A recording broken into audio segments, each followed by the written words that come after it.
All right, ladies, listen up. In fact, men, you can listen up too, because I'm sure that you care about women's health. We are about to learn exactly what is going on with the metabolism in menopause, whether you should be cycling your workouts to your period, and the common preventable thing that is making women think that there's something wrong with their hormones. And all of this juicy intel is coming at you via Dr. Alyssa Olenick. Alyssa holds a PhD in exercise physiology, specializing in exercise and human metabolism, sex differences, and menstrual cycle physiology. And she's currently doing a postdoctoral fellowship researching the areas of menopause and metabolism. So I know you're picturing a kind of stuffy academic right now, but Alyssa is also a level 2 CrossFit trainer, a certified sports nutritionist, and an ultra marathon runner. And if you aren't impressed now, you will be when you hear her drop some major truth bombs in this episode. I cannot wait for you to hear this. It's time to get your head out of your ass and start creating a life of no regrets. Whether you want to lose weight, get rich, or manifest a hot threesome on the beach, you're gonna want to turn this up. This is Goals, Grit, and some woo-woo shit with your host, best-selling author and professional butt kicker, Una Duncan. Alyssa, thank you so much for being here. I appreciate it. Thank you so much for having me. I'm super excited. You are doing postdoctoral research on menopause. Do I have that right? Menopause and metabolism. Yeah. Yep. Mm-hmm. Amazing. So what do you wish every woman knew about that subject? So the cliff notes is you are not broken. Your body is not broken. Your metabolism is not shattered. Your hormones are not out to get you. But some of the shifts and changes and things you're experiencing and feeling frustrated with are also equally real and valid, right? I think that there's this scary narrative out there right now of like everything's out to get you and you're doomed. And then there's this narrative of like your body's out to get you, you're doomed, versus like then this frustration of feeling like you don't have answers and solutions for the things that are happening to you. A lot of what you're experiencing is real and valid, right? So for example, like there's shifts towards central body fat that come with menopause. That is normal. If you're noticing increased abdominal central belly fat or the menobelly, I hate menopause, I hate those sayings, but that's what goes around. That's real and normal. That's coming from a decline in estrogen. That's not coming necessarily because you're directly doing anything wrong or the cortisol boogeyman's out to get you or anything like that. That shift is normal, right?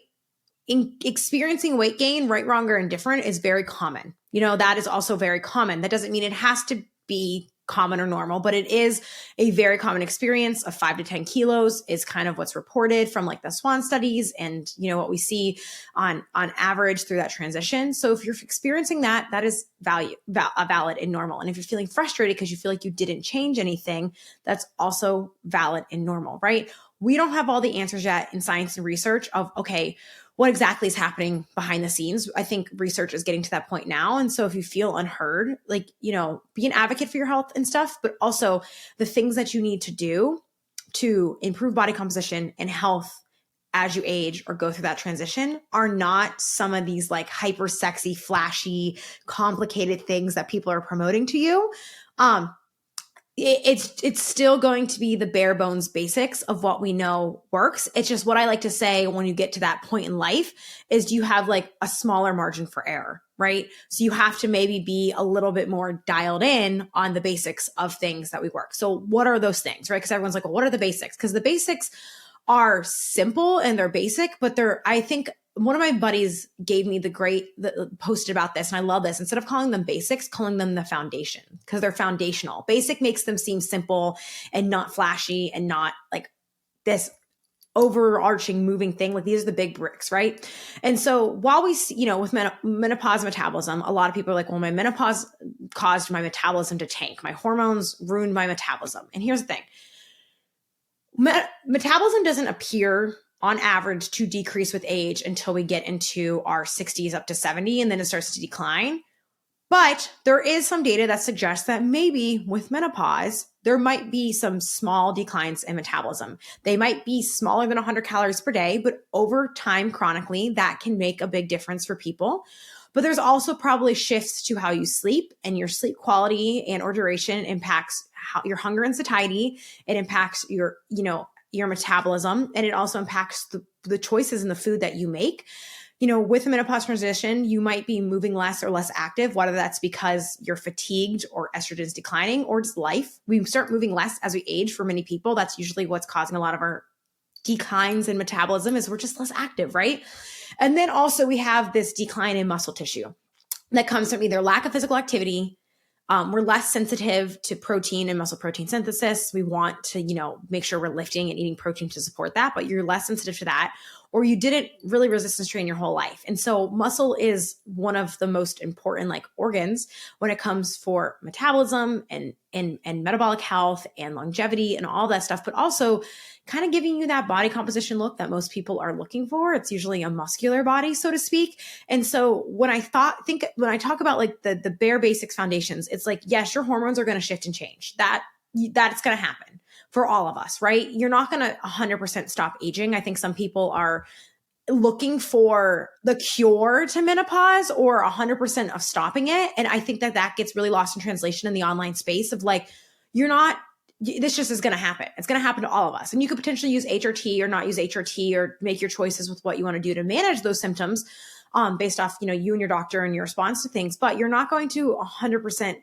reverse or stop menopause. It's going to happen. You're going to age. It's going to change. It's going to happen to all of us, right? But we can do things to make us more resilient or more robust when we're going through this, or after we've gone through it. If you haven't started with these things already, it's never too late kind of thing. And so, with that comes to improving sleep quality or duration in the best way we can. It might not be magical or overnight. It might be just sleeping for 20 more minutes or having a better pre-sleep routine or cooling your room or getting off your phone a little bit earlier. And it might be, hey, you know what? I've been pretty sedentary for the last decade or so of my life. I'm going to get back into some sort of fitness routine. Ideally, hopefully having a good bit of strength training and heavy resistance training with a focus and emphasis on building muscle tissue, but also complementing it with some cardiovascular training in some way or another. And then nutritionally, okay, well, let's drive up our protein intake, especially if we haven't been eating enough protein or prioritizing that more. Because there's some interesting data coming out too, suggesting potentially that because we have this decreased sensitivity in anabolism is kind of the fancy word of building protein and building muscle and using that for building blocks of tissue.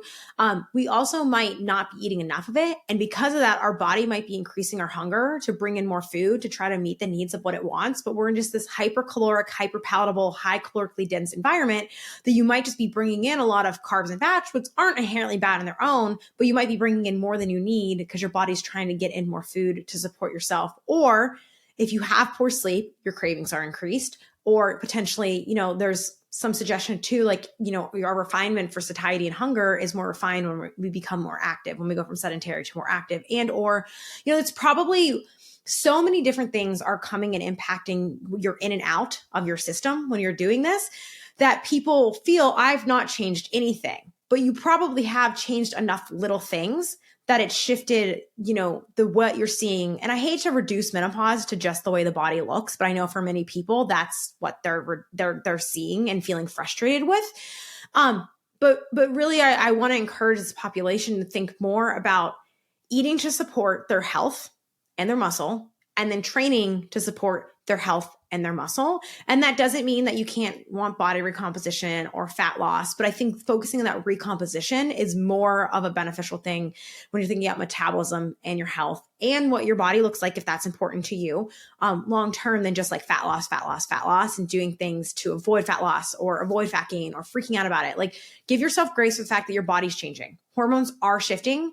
It is especially in perimenopause, it's like a freaking roller coaster, right? You're not going to balance your hormones in perimenopause because perimenopause itself is dysregulated hormones. That's the kind of state of what it is, right? But what we can do is do these foundational bricklaying things that help really support us, either before, during, or after, or as we continue to age across our life. And they're usually not these sexy, flashy things. The same rules apply to menopause as they did before. It's just usually you have kind of tighter margins for error. And that's where I think a lot of people realize that things that they didn't do before work for them, because they kind of have to get a little bit more specific or dialed in, or do things that they never did before because they got away with not doing them.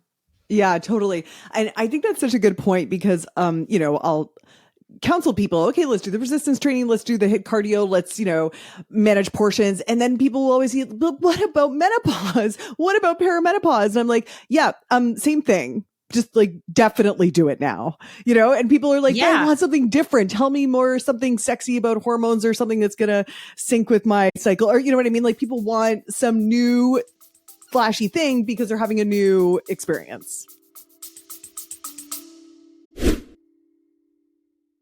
This podcast is made possible by FitFeelsGood, my online fitness and nutrition company. Here's what we do.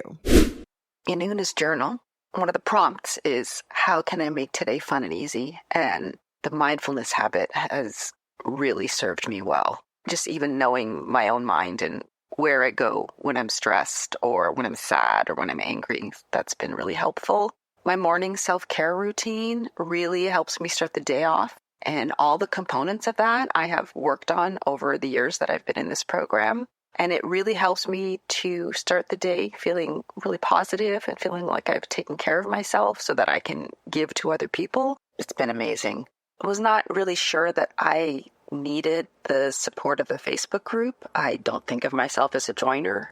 It's like an introvert problem. Clearly, that's not true because I was in the Facebook group all the time, and so much so that I work here now.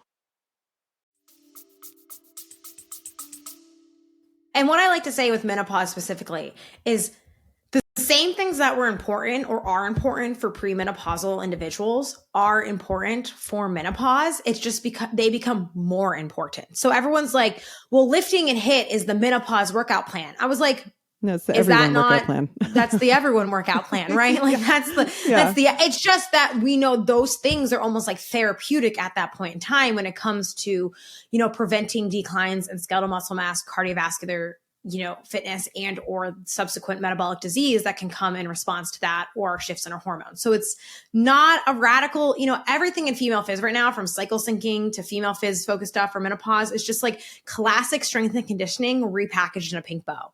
And everyone thinks it's like some big fancy thing. And I'm like, it's great if it's getting people moving and eating more protein, but it's not like, it's just high protein and lifting repackaged for women. And they'll be like, we've been left out of studies and research. They only train us like men. I'm going to train you like a woman, high protein and weight training. And I'm like, did you hear what you just, like, that's totally, like, that's the pink razor. Like it's the pink razor that costs twice as much as the blue razor. And the thing that we really need to consider this is lived experience, individual experience in response to hormone shifts, whether that's the cycle or perimenopause or menopause, and how to auto-regulate or work with our bodies and our fatigue and all of these things as we're going through life, right? Because obviously females go through a lot more hormonal transitions between puberty, premenopausal, if you choose to have children, pregnancy, postpartum, lactating, recovering your period from that, menopause, postmenopause, like there's a lot more hormonal shifts and transitions, but there's not like this whole new, imagine if you had a whole new rule book of everything you had to do every time you went through one of those transitions. But that's a lot of what's sold to females, rather than how do we refine and adapt what we know works for the condition and situation or season that you are in. But it's still like the same components and pieces, but maybe we're dialing things up or down or sliding the percentage kind of thing, feeling like a switchboard of fitness. Like it's still a lot of the same stuff. It's just shifted and adapted to the season you're in or you as a person. Mm-hmm. Oh my gosh, there's so much I want to follow up on, but let me take the tangent and take us to cycle syncing, because I think there is this need that women have for something that is specifically feminine or kind of recognizes that women aren't the same as men. And I feel like cycle syncing, this idea of syncing workouts to your menstrual cycle, is filling that void a little bit, as well as the void of like, do we ever get to fucking rest? So this is my take on why cycle syncing is trendy. And I think it's people are blaming sports science for what the fitness industry did. So the fitness industry told women for years, you need to train 5, 6, 7 days a week. You need to be doing loads of cardio. You need to be doing tons of high intensity, and you need to be obsessed with fat loss. That's what they've been told for years. So hyperswing to that, then comes cycle syncing. And guess what? The women who were burnout or overextended or felt like they never got a break or had low energy availability because they were restricting their calories while doing high volumes of cardio, then do cycle syncing. And what do? They start resting and recovering. They increase their energy available, or they increased and improved their diet quality and composition when they started cycle syncing, because that kind of is trendy with it, of like nourishing your body and all that stuff, which are great things, right? But with that, we then gave, kind of this indirect permission to rest and listen to your body that you've always had. You don't need cycle syncing to tell you that it's okay to take a rest day, or that you should balance intensity more strategically across your week so you can recover, that you're not always burnt out. And you can take a rest day. You've always had permission to take rest or pull back, whether that's on your period, in your luteal phase, during ovulation, in your follicular phase. Like, you always have permission to do that. And so I understand why people feel that way, right? Because of course, also perception of what's going on with your fitness during the cycle is actually probably more of a stronger driver of why people perform worse, or they think they perform worse, that mixed with like PMS symptoms. And and that's like not invalid, right? Like, some of the data that we have coming out is showing that, okay, like physiologically, there might not be a ton impacted by the cycle, or we just don't have the data to say if you were to train around your cycle, how you should do it. There might be small acute differences in adaptations, but right now that data is so like preliminary and novel and new, or not great, or it doesn't really show that it's that much different across the month if you just train normally. And so at this point in time, it's more, okay, you might have some decreases in strength or performance in the late luteal phase or the early menstrual cycle phase, but also that coincides with potentially shifts in, your pain perception and serotonin in the brain and fatigue perception. So you might be moving less weight, or it might be harder. And that might be a mix of like your own perception and pain tolerance, or RPE, feeling harder during that time. Or, you might be somebody who is more sensitive to your hormonal shifts, or have heightened PMS symptoms, or whatever that is. But the overall like takeaway from like every expert in the field right now is it should be based off you and your cycle, and everyone's cycle month to month, let alone person to person, is different. So what cycle syncing is doing is it's taking this one size fits all 28-day prescription, assuming everyone has a perfectly cut 4-week, 28-day cycle, and everyone ovulates at the same time. Everyone's follicular and luteal phase are the same exact duration, and then giving this like overarching one size fits all prescription that is often hypothesis. And if you look at every different prescription, they're usually different. Like, they're all saying a different thing. They're all saying, well, you should do HIIT during this phase and only lifting during this phase. And some of them have congruencies and themes of like only doing high intensity or strength training around like the late follicular and ovulation, and only do easy stuff in the luteal or menstrual cycle phases. And so I think two things. One, so much of this kind of shifting week to week is not what we know works when we think about progressive exercise training and adaptation. And the exercise training that you do consistently and adapt to becomes less stressful and less fatiguing and less damaging. But also, it ignores this idea that like, okay, we need more than just 2 weeks a month of high or hard or heavy strength training or cardiovascular training, because especially when we think about like women meet the exercise guidelines far less than their male peers. And we do have some data, potentially there was a new study coming out that maybe women need less exercise to get the same benefits of health. Like, I think that's an interesting new finding. I don't think it's like enough for us to like shift the exercise guidelines, but okay, well, maybe then we have some wiggle room there. And I have like these underlying ideas. Well, maybe it's because we have estrogen, and estrogen has all these positive benefits for us and they're protective and yada, yada, yada. But what we need instead, in my opinion, is to you can keep your training similar week to week, but what you need to learn is to adjust to your own fatigue or your own experience or your own PMS symptoms. And that might mean, okay, your 8 out of 10 effort on week 1 and week 4 might be different, but it's still your 8 out of 10 effort. Or if you're having a hard time with recovery or fatigue in the luteal phase or the menstrual cycle phase, you can pull back your volume, but you don't need to like slash your intensity. So maybe you're doing 2 sets instead of 3 sets. Or maybe you're saying, hey, my symptoms are horrific today. I don't feel good. Or you always feel poorly on day 1 and day 2. Well, maybe you're not putting your high intensity stuff on those days. Maybe you're putting your easier stuff or your rest days on those days. And like, that's not necessarily cycle syncing. That's just adapting your training to you and your life and how you feel. Like, it's not like a one size fits all prescription kind of thing. And that's like my best advice, especially for general pop regular people. There's 2 sides to this coin. There's, okay, everyone doesn't need to worry about their cycle because it's not really impacting it enough for you to worry about, because you have sleep and stress and life stressors that are impacting your training, which is true and valid. But also, if your cycle is becoming a barrier to exercise training for you and you're someone who needs to be exercising more, well, okay, like, let's work around it or work with it. You don't have to punish yourself or not push through when you feel like crap. Like, you've always had permission to rest, kind of thing.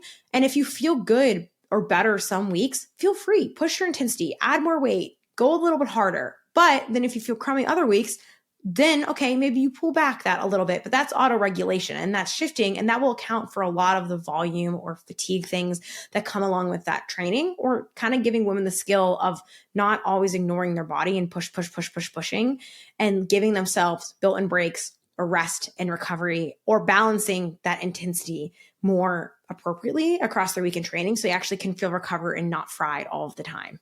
Yeah, that is the message that we should be putting out there instead of the cycle syncing. I had a client who was somebody who would never take a break, super type A, and she was always going for it. And she got shingles, and then she reported back, I took the whole weekend off because I had shingles. And I was like, you can take a weekend off even without shingles, right? Like, you don't have to wait until you were sick to take time off. And I think that is kind of a message a lot of women are not getting.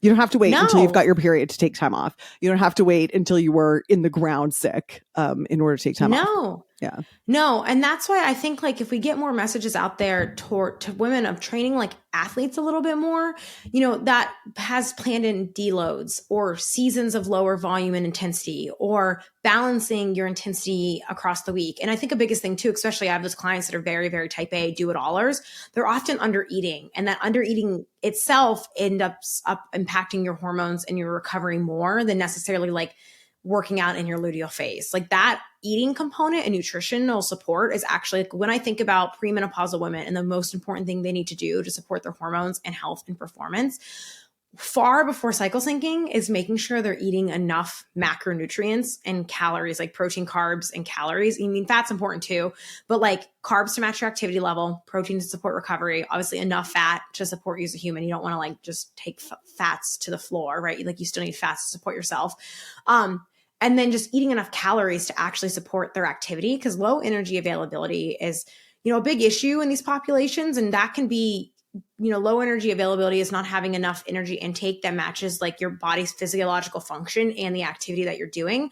And so it kind of downregulates its physiological processes to account for the fact that it doesn't have enough energy to function. So then you start having loss of menstrual cycle function, or like loss of ovulation, or luteal phase deficiency, or hormones get dysregulated or suppressed. And then exercise itself, when you have these things or you're putting this on the body, ends up being more stress. You have a higher cortisol response, more inflammatory response, poor recovery. Like, it's actually harder and more stressful on your body than if you were fed. And so, for a lot of women, they're like, well, okay, well, like, I'm overweight, or I need to lose weight, or I overeat, so I can't possibly be struggling with this. Well, if you're living off coffee and a whiff of air every single morning, and then just a small lunch, or like barely enough filling lunch and breakfast, and then overeating at night, you are still in low energy availability that whole morning.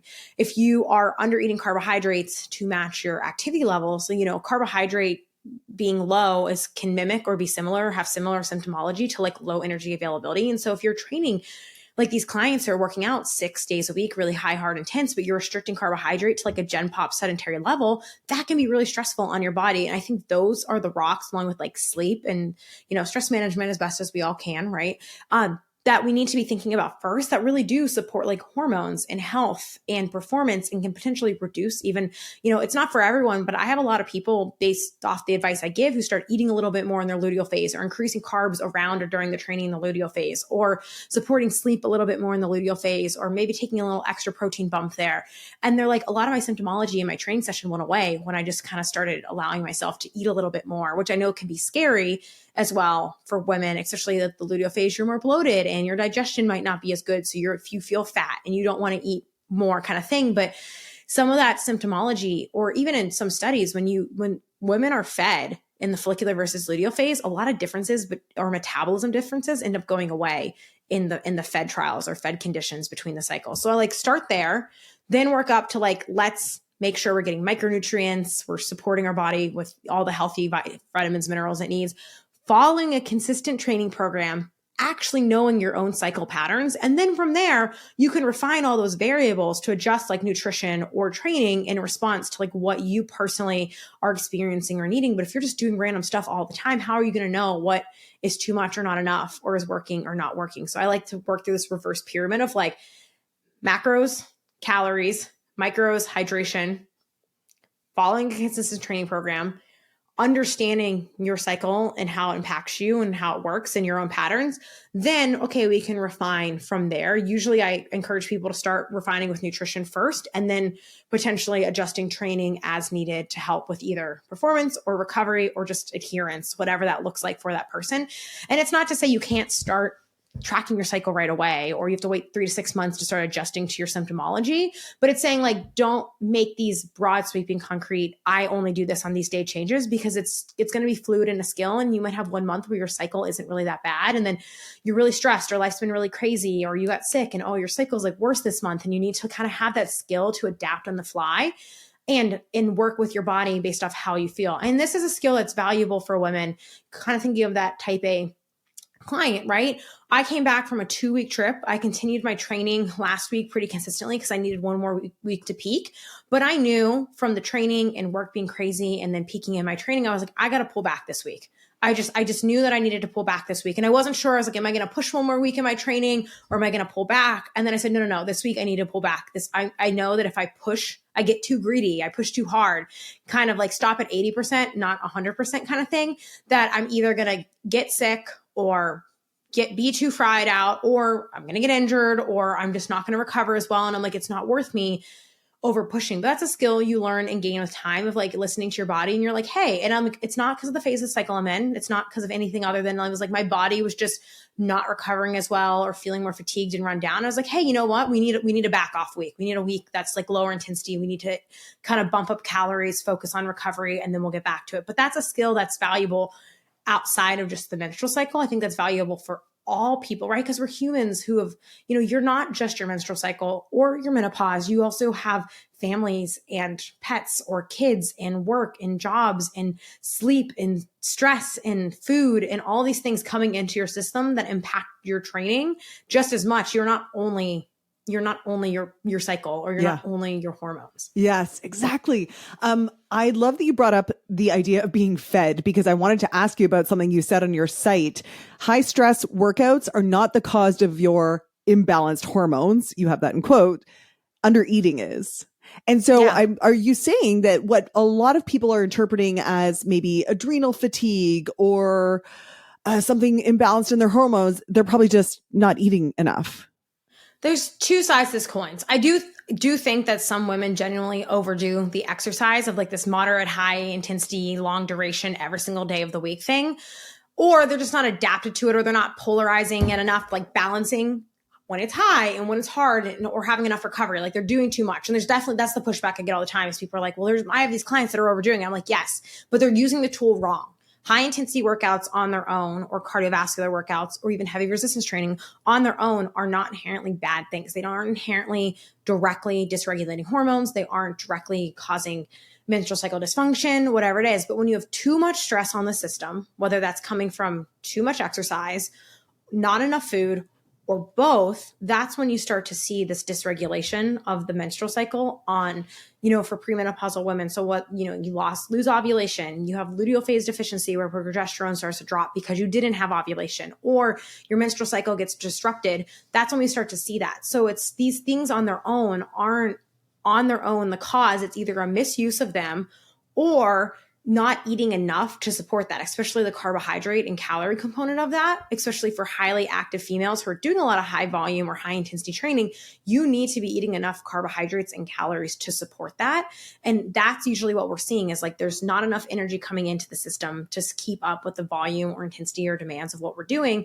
And then, your body responds by suppressing, your hormones or dysregulating them or unbalancing them or whatever that looks like. And, what's funny enough is there's actually been some data coming out showing that, HIIT training is the boogeyman, but people who do HIIT training in every week of the menstrual cycle actually have a reduced inflammatory response.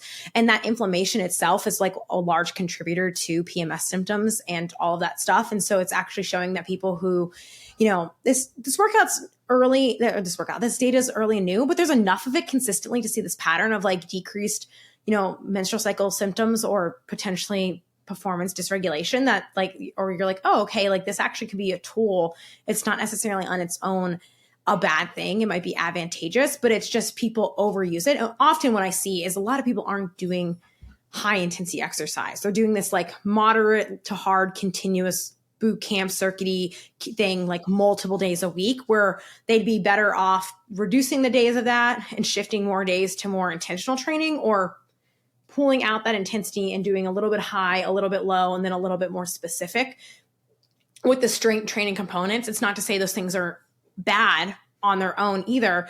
But again, I think it's a misuse of the tool. And then that gives all these things a bad rap. And everyone's saying HIIT's bad, group fitness is bad, Metcons and CrossFit are bad, cardio's bad, running's bad. And it's like, well, no, if you're adapted to it and you can eat enough to support it, then it's not inherently a bad thing. You just have to make sure that you're supporting your body, have that foundation of being fed, and then you're adapting to the training that you're doing. If I throw somebody in to 6 days a week of group fitness classes and they start a diet at the same time, guess what's going to happen? Something's going to go haywire, right?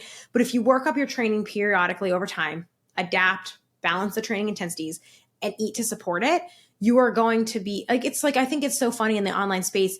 So all of these people are like, oh, these things are so bad for you, so bad for you. And I'm like, but these elite female endurance athletes or CrossFit athletes, not every one of them has a cycle. There's a lot of low energy availability and disordered eating, but they're having cycles and they're not gaining weight. They're not fat by any means. And they're doing high volumes and high intensities of training. Why is that? Okay. Well, like, you have to eat to support it. And that's a lot more food than I think people realize it is. And recover. Yeah. So now what about those people who have been over exercising, very little recovery, and under eating for like years, and they will come to you or I and say, I've broken my metabolism. Should I do a reverse diet? Can you talk about broken metabolisms and reverse dieting your way out of a broken metabolism?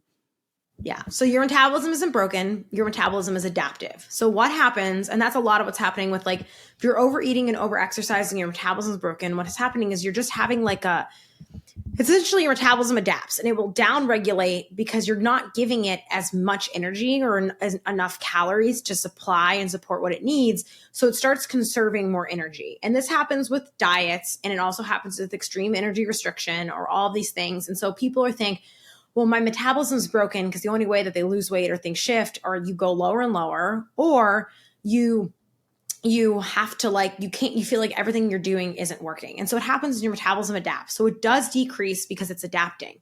But if you start eating more, guess what? It will increase. It will readapt back. It's flexible and fluid. It's not necessarily broken. Or for some of you, this is the hard pill to swallow. You're eating a lot more than you think you are. You just are going through this restrict, overeat cycle. So you're both not getting the benefits of the energy deficit that you're trying to be in. And then you're also kind of half starving yourself, and then half like you're just kind of spinning the wheel. You're eating more than you think you are. It's very haphazard. It's give or take, on or off, shifting kind of thing. And so your metabolism isn't broken. Like, I think that's so important to really stress. It isn't broken. But what happens is, this is why everyone says, I need a reverse diet and acts like reverse diet is magical. Reverse diets are not magical. They don't do anything differently physiologically for you than if you just return to maintenance. There's no difference. It's just extending the time that it takes you to get to maintenance. Now, for some people, they might be beneficial for one, if you really actually have a client or individual who's truly been like under eating, they might not be able to tolerate that many calories or food from a digestive standpoint or comfort standpoint, or they might feel uncomfortable with it. And so you might want to increase it like kind of gradually, just to titrate it over time so people can kind of get used to, like, okay, there is more food coming in the body, more digestion work. Or a lot of people are scared to increase their food and calories. Or two, you might take a bump and then take another bump to try to find maintenance and see, okay, when do things kind of start moving forward again, or when do we hit it? Or if we're still maintaining weight and we keep increasing calories, maybe we just keep driving that up until we get to a point where we are at this point of, oh, okay, this is probably a ceiling of what our actual maintenance is, because we don't really know. We have a target and a range and estimates of people's maintenance, but maintenance is kind of a broad window, and so for some people it can be really wide, for some people it can be really narrow, but you might just need to find where that is. But there's no difference between just going to maintenance and slowly easing back up from a physiological perspective. It's not increasing your metabolism. It's not overshooting what your baseline ever was. It's not improving your metabolism. For most people, what it's doing is restoring your normal basic metabolic rate or basal metabolic rate back up in a way where you're kind of, again, metabolically adapting back up to that point at which your metabolism was at. So there's nothing fancy or sexy or restorative. If anything, if you've been under eating for a long period of time, and you really truly have, either, for some individuals, if you've been haphazard eating, you just need to focus on a more even kill pattern of eating before you either go into a deficit or go into a surplus or whatever it is. You probably just need to start eating more spread and normally across the day. But for the individuals who have truly been restricting and under eating for a long period of time, other than the easing back in potentially for digestion or tolerance of that, you don't want to extend that deficit any longer. All a reverse does is extend that deficit longer. If you're trying to restore your cycle or your hormones or recovery, or you are having signs of low energy availability or amenorrhea, you want to get back to a caloric intake that's, or potentially higher, overshoot it, support your body to get your cycle back or your cycle more regulated as fast as possible.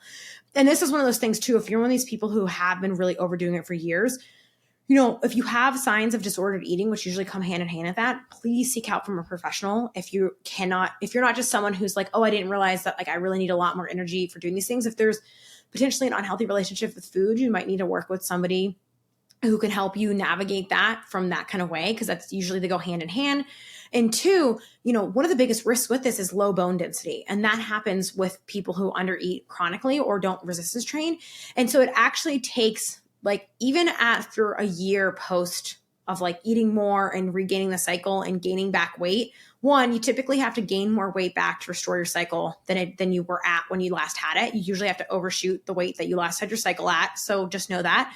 And two, the bone doesn't seem to restore itself just because the cycle restores itself. It's really hard to get that back. So if you're somebody who is in these long-term chronic energy deficits, you're under eating, you're potentially very lean and very thin, because there are that. We always talking about people who are potentially have weight loss or anything to do. Get a DEXA scan or talk to a doctor, because those things, if you have chronic or long-term bone loss because you've done high volumes of exercise or have been under eating for a long period of time, that's something that we really want to address. And that's usually low energy availability is typically in athletes and athletic populations. But I think a lot of women train at these really high, they're training 6, 7, 8, 9 hours a week. And they're not treating themselves like athletes along the way with it, versus the person who's maybe you're overweight or have fat to lose, or you feel like you need to lose fat, but you also feel like you've been under eating and doing everything, but you're also never gaining. You're probably doing this more haphazard eating thing. And so a reverse diet is probably just bringing you back from what you think you're eating to what you actually are eating and finding that, but in a more even kill pattern. And if you want to call it reverse dieting and that sounds good to you, go for it. But you're not magically restoring your metabolism. Or what happens for a lot of people who are kind of in that middle camp, who are under eating and then they start eating more and they start losing weight. And they're like, oh, reverse dieting fixed metabolism. What happened is more likely is that you start eating more calories. So your body started either one, ramping up its basal metabolism because it felt safe and felt like it could expend more energy, or two, without you recognizing it, you're moving more, you're twitching more, you're fidgeting more, you have more need, or you have more energy. So you're increasing your quality of your training sessions, you're walking more, you're more physically active. So you're just expending more, your body's more willing to expend energy when it has energy to give. So you can actually function and live at this higher caloric intake, but then your body's losing weight because it's still kind of in a deficit because it just started increasing energy when you increase the food intake, because shockingly food gives us energy kind of thing. So there's kind of 3 different pathways and avenues, and you just kind of have to figure out who you are or the person you're working with and kind of what they need in those different situations that are, my metabolism is broken. And it's either, okay, you really need to address your hormones and your menstrual cycle and your metabolism, absolutely, because it's so downregulated that it's a problem. You just need to be eating more because it's just going to allow you to move and spend more and or get to a place where your body feels safer to just give up fat, so to speak. Or you're going through restrict, overeat so often that you just need an even kill eating pattern. And it doesn't matter how you get there. Figure that out with your coach yourself, slowly ease back up. Find a more stable place to start from, and then you can go into a deficit or maintain or build. From there. Yeah. Alyssa, I know that you normally work with people who are interested in performance or general health and well-being. Do you train differently if your goals are more performance versus aesthetics? Not necessarily. I think that performance goals and aesthetic goals go hand in hand. I think what happens though is you have to be considerate of, if you're building muscle and putting a muscle and eating at a maintenance or a surplus, that's a great time to push the weights. You can push other things in your training you can handle a lot more volume across the board. But then when you have performance goals, usually for my people that are, I have clients or people who follow me who do have performance and aesthetic goals. I think that performance goals usually end up leading to better body composition and better aesthetics indirectly for a lot of people.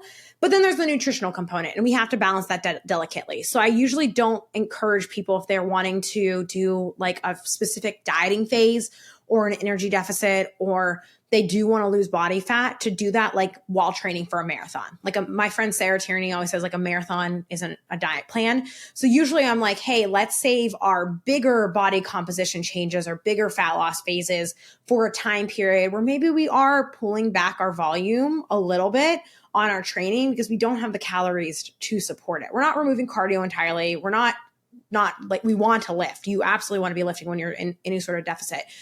But then I kind of have for the people that are kind of like, they want performance goals, but they kind of want to look good while they're doing it.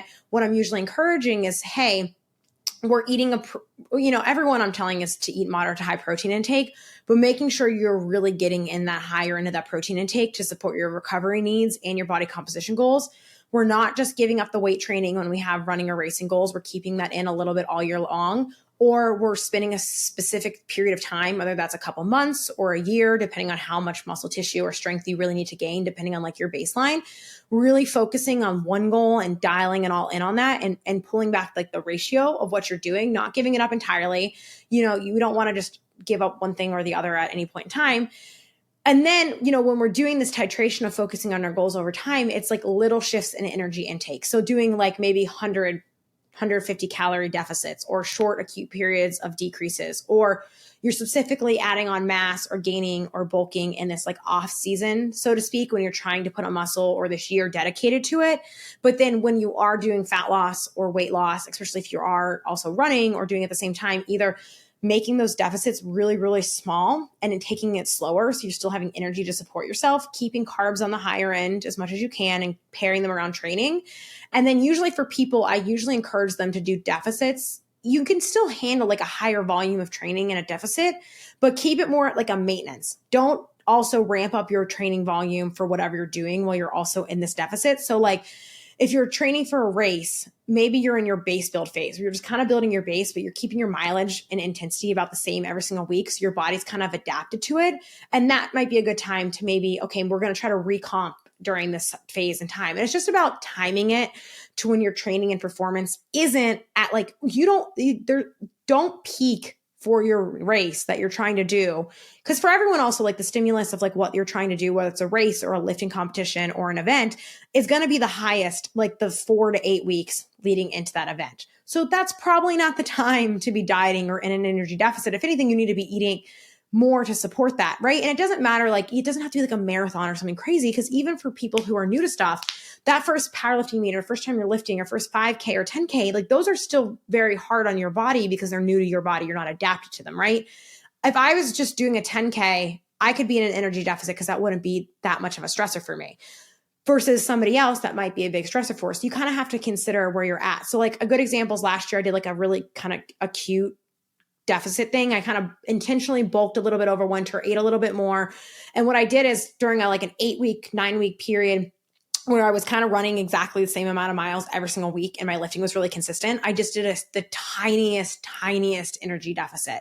And it was like the slowest thing. And I only lost like maybe 3 to 4 pounds, but I also wanted to maintain muscle and or gain it during that time while sustaining my running. And I didn't have a ton of weight to lose, but for a lot of people, that's the body recomp is a very slow, tiny bits at a time. So focus more on that gradually, or just take a period of time where you're not spinning all your wheels, pull back that volume, pull back that intensity, introduce your deficit, get in and get out of that deficit. Like if that's what you're going to do when you're doing it, and then bring your food back up to a maintenance level and then resume kind of higher volumes of training of what you can do. And that's like where a coach can come in and you can monitor recovery and sleep and biofeedback, as everyone likes to say it. Because within athletics and sport, and like a lot of athletes have body composition goals, and that's not necessarily inherently a bad thing.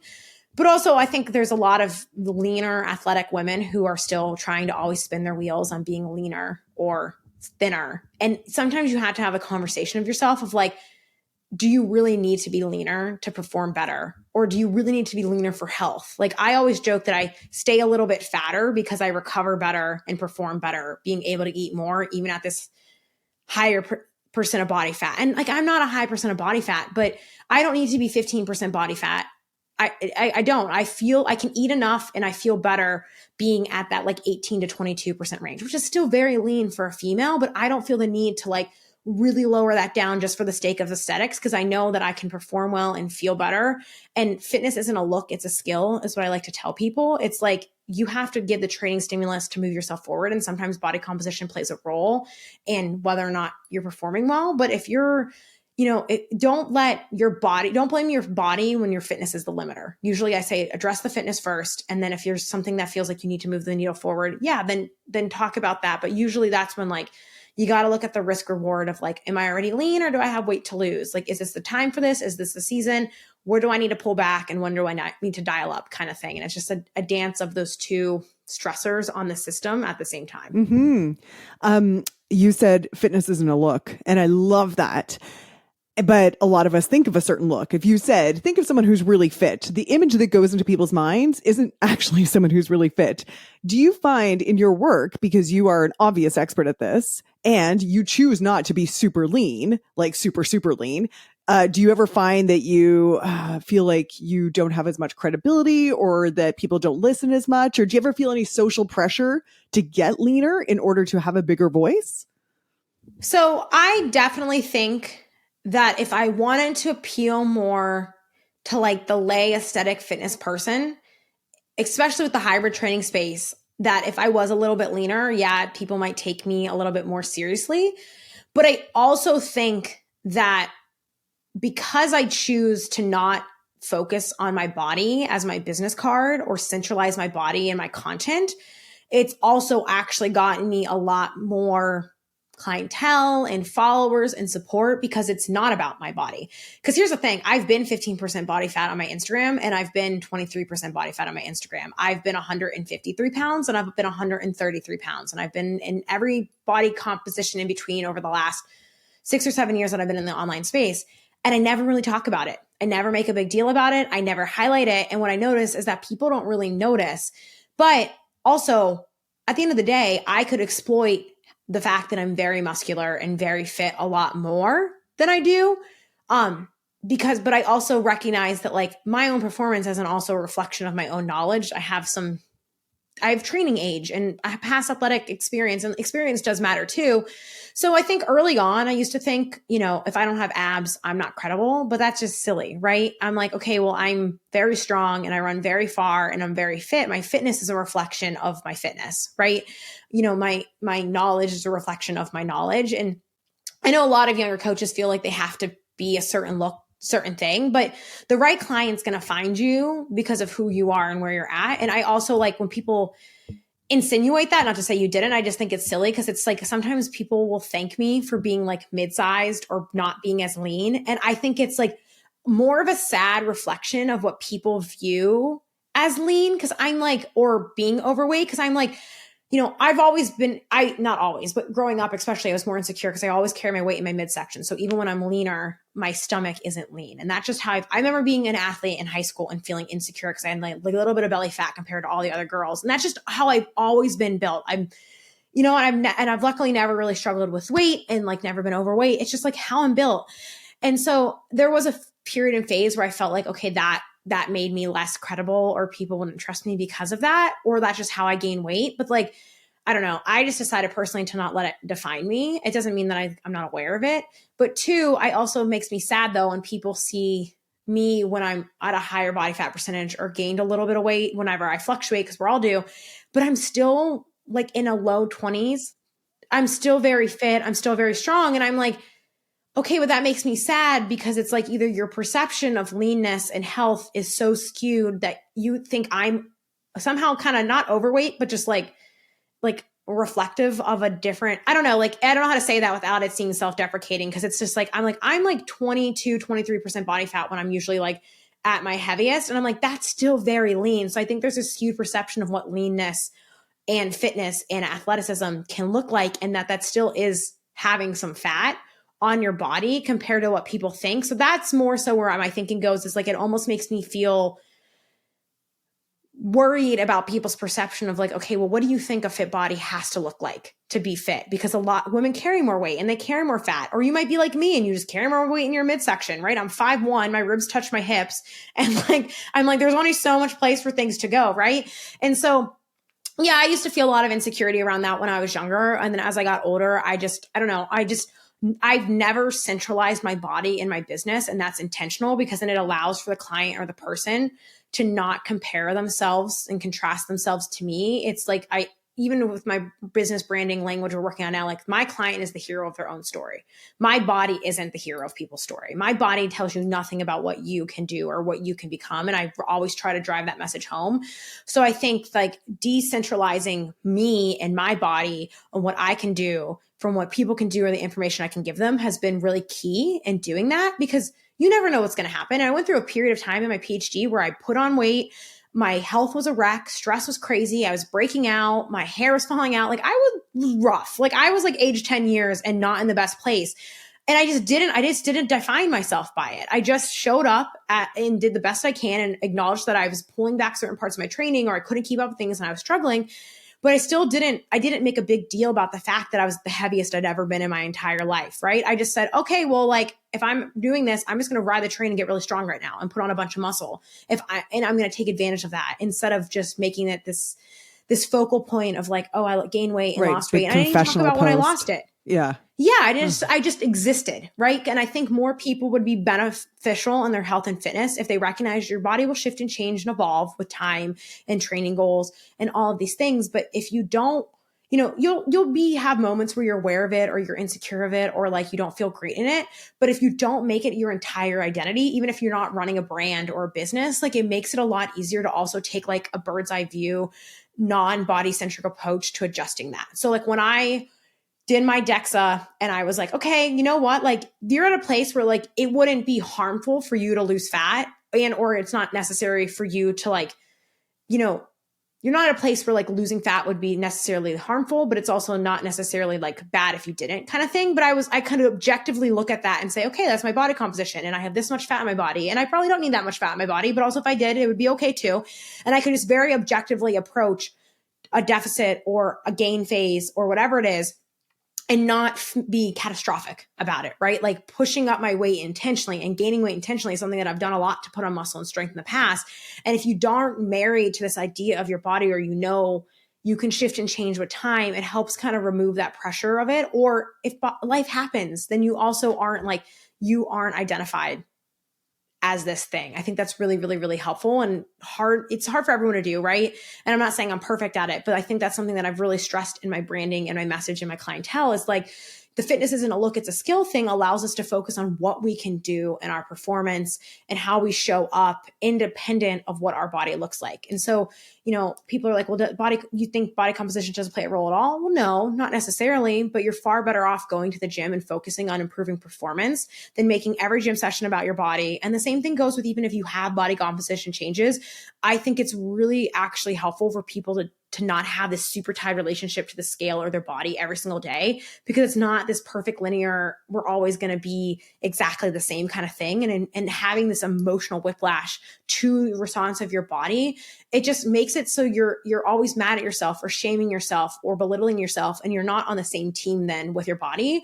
And I think sometimes that neutral bird's eye view, objective view of your body kind of helps you make choices, even when it comes to the performance versus the aesthetics versus what's worth it versus what you want, in a more logical manner than an emotional kind of responsive or like body shame driven reason or whatever it is.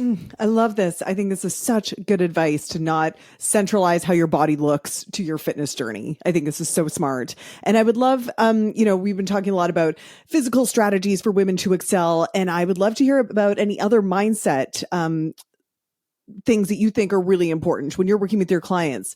What have you noticed about the role of mindset in achieving their goals? I think that for me, I love using fitness as a tool in the female population because it allows them to do something hard and challenging and bigger than themselves that's scary. And in one, you have to show up for those goals and train like hell. And it's there, you kind of learn that you can do hard things or to trust yourself only when you do them.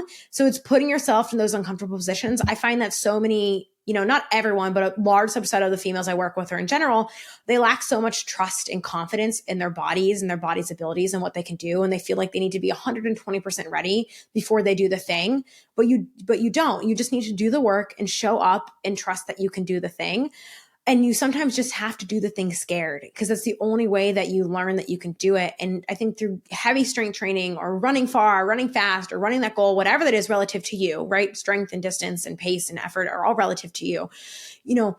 I think it's life-changing because sometimes people finish these things or do these things and it shifts their belief about who they are. And that shifts the story of what they say and who they are in their head to themselves. And I think fitness can be really, really powerful with that because it's giving people this completely different look into who they are or what they can do or what they're capable of. And I think this is more than just women. We see this all the time with people. People who get super into fitness and then all of a sudden they're inspirational speakers and they want to help the world and tell everyone. But like there's something to that, right? Doing these hard things and challenging yourself, I think it makes you mentally grittier or tougher, but also sometimes it's just showing you who you always actually were. You don't necessarily become this revolutionary new thing. It's just showing you, oh, this is the person that I am. And then some other mindset stuff too. I think, you have a different whole bunch of clientele that comes. It's like the do-it-allers and the extremists and the cling to everything with all their might, like the can't take a day offers, like give them the mindset shift of like, okay, you don't need to be chasing all of the volume and all of the training and all of the things all of the time. Like showing them to trust kind of the antagonist, trust that they can do less and pull back and not be so death gripped on their training and that their body and fitness doesn't just shatter. If anything, sometimes it's actually better because of that, right? And then you have the mindset of helping clients who are very black and white on and off of like, okay, instead of saying I only train if I can only train 100% this week, getting used to the uncomfortable feeling of like, I'm only going to get in 1 day this week, but I'm going to do it anyway. I'm only going to get in 2 days this week, but I could do it anyway. Or you know what? I've been consistently trying to get 4 days every single week and I fail. So I do nothing. But what can I realistically do in the worst week ever? 2? Okay, let's start with that. And so for those people, like getting into the uncomfortability of like doing it imperfect versus doing it perfect or not at all, and getting into that idea of like being flexible and it being like always being imperfect or always missing the mark or only getting to 80% or adjusting your expectations of what your 100% is, I think is one of the most important mindset shifts as well. Like these are the biggest things that I see with clients that I think are really transformative for them. And then the last one would be taking a step back so you can take a step forward. Sometimes people's brains and their spirit and their goals are 2 steps ahead of their fitness. And sometimes you need to take a step back or humble yourself or pull back or regress so you can move forward. So sometimes this happens a lot with people who used to be fitter athletes and come back to training after a long time off, or they had an injury, or, their egos want them to be able to do more, but they need to do less to be able to do more. I think all of these mindset shifts for so many clients are just, it's really what it is. It's just challenging what you think has to be true for you to make progress or move forward, or what has to be true within your fitness and training, or just teaching them self-belief and trust in their bodies, whether that's by doing something that's hard and scary or doing less, which is hard and scary in its own regard for those individuals. So like those are the mindset things I think I see. I work largely with females, and it's not to say males don't struggle with this too, that's like the subsets of buckets that I really see, like this lack of belief and trust in your body, overdoing it, or the flexibility that you need to have to be a human who also values exercise and also knows it's not going to ever be perfect and you're going to do it anyway. Oh, so good. Oh my gosh. Alyssa, I know that everyone's going to want to know more about you, learn from you. Tell us where people can keep in touch with you. Yeah. So I hang out the most on Instagram, Dockless Fitness, and you kind of find everything you need from there. Dockless Fitness on YouTube, docklessfitness.com. My programs are the List Method. And then my podcast is the Messy Middle Podcast. But if you head to Instagram, you'll find everything there. Perfect. I will definitely link that. Thank you so much for coming on the show. And just like, you're such an amazing fountain of knowledge. I appreciate you so much. Thank you. Thank you very much. I know I feel like I can rant and talk and chat all day. I love it. I love it when you do. Thank you. Thank you so much. Isn't Alyssa awesome? Dude, I heard her on another podcast and I immediately wanted to get her on the show. So here are some of my big takeaways. 1, you aren't broken. I love how many times Alyssa repeated that. And I love that she said that while also validating that women's bodies fluctuate in so many ways for so many reasons. And that can be hard and really frustrating. Also, she said, we have permission to rest. She brought this up when we were talking about cycle syncing, as well as when she talked about proper periodizing of training programs for performance, and when she talked about weight loss. Also, permission to eat. So many women are underfeeding themselves, which can lead to low energy availability, which can lead to poor fitness results, cycle interruption, and a lot of other factors that some people are attributing to dysregulated hormones. And oh my gosh, I loved our conversation about fitness is not a look, it's a skill, and her conscious choice to decentralize her body in her fitness content. So good. But tell me what you got out of it. I would love to hear what you thought. And if you learned anything in this interview, please share this episode on to anyone else who needs to know this stuff. All right, I'll see you next week. Hey dude, thanks for listening. If you like this episode, make sure you're subscribed so you can get the next one. And by the way, if you rate and review this podcast, it really helps me get found by other people who need some goals, grit, and some woo-woo shit. And be sure to connect and DM me at Una Duncan on Instagram and let me know what you thought of the episode. Chat soon.